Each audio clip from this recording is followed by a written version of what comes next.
October is quickly approaching, and the Baltimore Orioles just have 2 series left before the end of the regular season.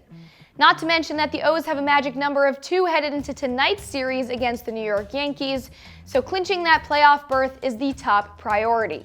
So I'll get you everything you need to know about this upcoming series in the Bronx and what needs to happen in order for the O's to secure a position in the playoffs.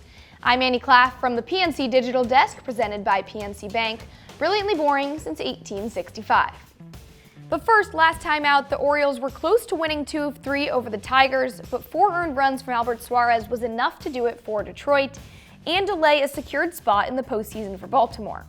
But the Orioles bullpen looked strong, allowing no runs, no hits, and just 2 walks combined from Keegan Aiken, Danny Coulombe, which, by the way, good to have him back, Cionel Perez, and Yennier Cano.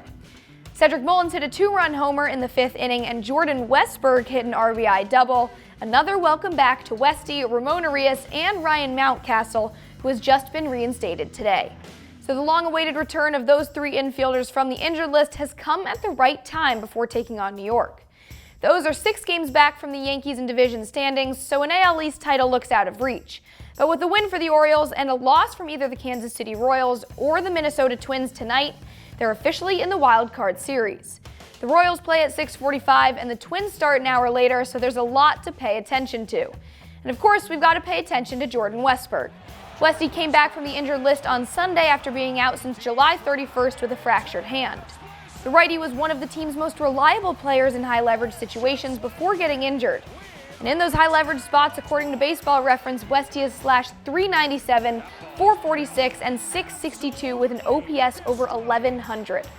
The O's are lucky to have this infielder back for this late September push.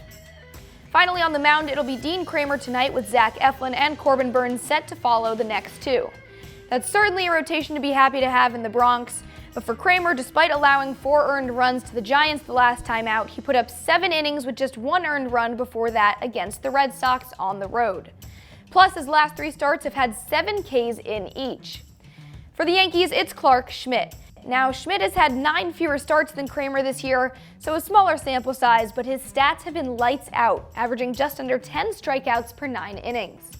The O's bats will have to pull out all the strings against the right-hander. That'll wrap things up here from the PNC Digital Desk, presented by PNC Bank, brilliantly boring since 1865.